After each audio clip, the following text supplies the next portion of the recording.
Hello, Deanna Clyne here again from the Anton Art Center. Well, in my home, but I usually teach the clay classes at the Art Center.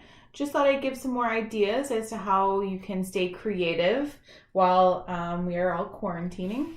So another great classic way to substitute clay is to make some salt dough. So some of you may remember this from maybe Girl Scouts. I know I did this when I was in Girl Scouts, and it's a really simple recipe, and we all pretty much usually have all of these things at home. So what you want to do is you want to take 2 cups. So I'm going to split my recipe in half because this is all the flour I have left for a bit. So I'm just going to do 2 cups of all-purpose flour. And salt. And then I'm going to do half a cup of salt. So this is a smaller recipe, but if you wanted to do a larger batch, you just double the batch. So it'd be 4 cups of flour and 1 cup of salt. So I just happen to have this kosher, I think it's sea salt. The recipes usually call for table salt, but I think this is what we have, so this is what we're using. Okay. So this is half a cup for this. So you want to get your dry ingredients put together first, and then we're going to add some water and stir. How much water do we need here? Not too much. So I would just add a little bit of water at a time.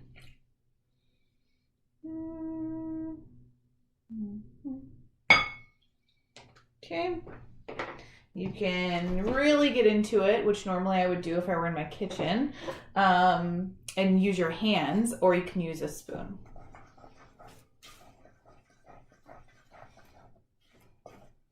So just mix these things together.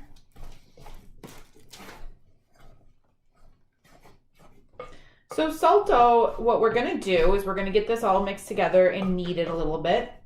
And then you can roll it out however you want. So traditionally, people would use salt dough for ornaments for the Christmas tree, but you can really do anything you want. You can do your handprint in the salt dough. You can make little pieces for necklaces or for jewelry, or maybe even like a pin. You can make little dishes, because what we're going to do is we're going to bake this at 275 for a couple of hours, 2 to 2.5 hours, and that's going to make the salt dough nice and hard. And then after you've baked it, you can add paint if you want. You can paint all over it. You can add glitter, anything you want. I think I might have to get in here. Oh yeah.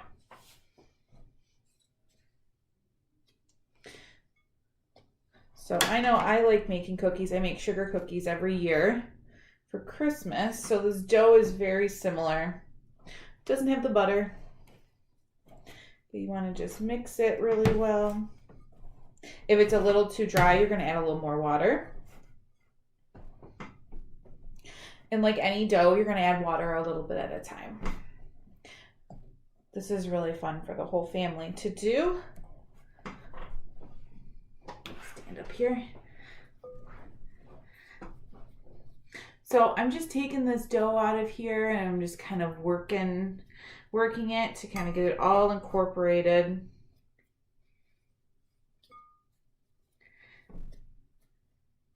Get a little more. Okay. So right now I just have a cookie sheet with some wax paper on it. I suggest that you use parchment paper to bake your salt dough on. I just don't have any parchment paper right now. I just have the wax paper. So we're just going to knead it for a while. Actually, I'm going to get rid of this. Kind of making it worse. Okay. So I'm just pushing down and moving this clay around, getting everything, or the dough around. Can I get it all mushed together? And then we can start to make whatever we want with it. I think anything to get your hands going. Keep your mind creative and sharp. All right, so this is my rolling pin from my art studio, so it has some clay on it. You can use a regular rolling pin from the kitchen because these are all ingredients that you can eat. Oh my.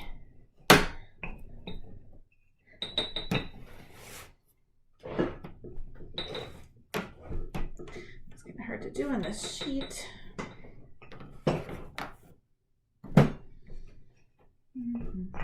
So I'm just going to roll it out flat.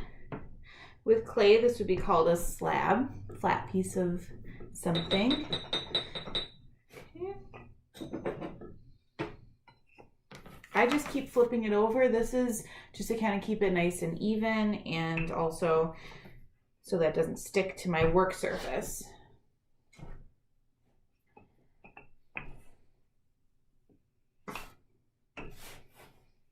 So you want to get it to the thinness that you want. We don't want it to be too thin because we don't want them to be brittle.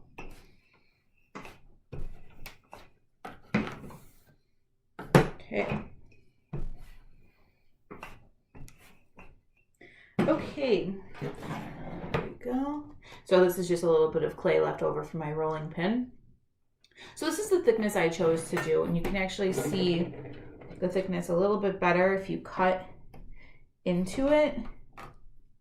It'll show you a little bit more what the thickness actually is. So not super thick. Okay. All right. So at this point, so I only have Christmas cutouts at my house, but I still brought them out because you can use those. Or I did find, this is I think a biscuit cutter. You can always use a biscuit cutter and cut out some shapes. Like I said, these do not have to be Christmas themed by any means, but what you're going to get is a nice little shape here, and then you can decorate it however you want. You want to just make sure that if you are planning on hanging it somewhere, maybe even in the window, you put a hole in it, and you want to make sure that you make the hole from both sides. So I put it in the center or in the front here, and I'm going to go around in the back and do the same thing. That's just to make sure that it's nice and open. You can put some texture in. I have a fork here.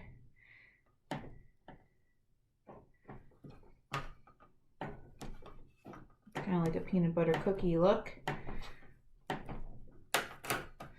Make sure that hole is open again.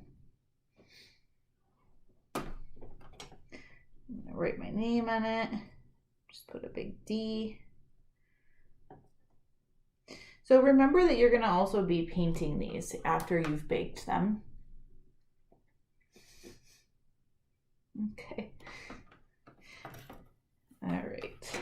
To make all kinds of stuff out of these, which is nice, is they end up being nice and hard. If you are going to attach things together, you want to make sure that you do add a little bit of water and really mush them together so that they stay.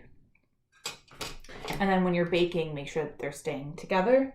And here's a couple. These are made out of clay, but I did do some Michigans, little ornaments. Let's see that.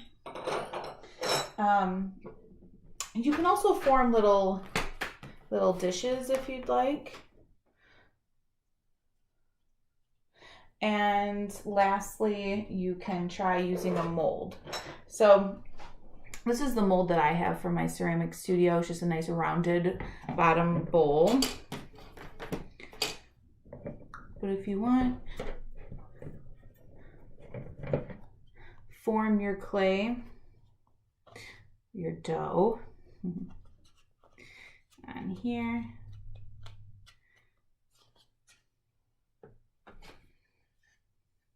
Let it harden a little bit, and then once you think that it'll stand up on its own, you can put it into the oven. And once again, the temperature is 275 for 2 hours, maybe 2.5 hours. Just check to make sure that they're harder. And then you'd want to just paint them with acrylic paint or whatever kind of paint you have around. And then if you do have some Mod Podge or shellac or like a translucent spray, you can spray those. I wouldn't worry too much about that right now. You just want to you can, whenever you can, get the clear coat on them. Just within, I would say within 6 months, clear coat them. And you can pretty much make whatever you want out of this salt dough. So once again, the recipe is, I did 2 cups of flour, a half a cup of salt, and then added water to where it got to the consistency that I wanted, and bake for 2.5 hours at 275. And you'll have a nice little afternoon project that you can keep working on. You can even store this in some saran wrap in your refrigerator if you don't use it all at once. And I hope everyone's doing well, and we'll see you soon.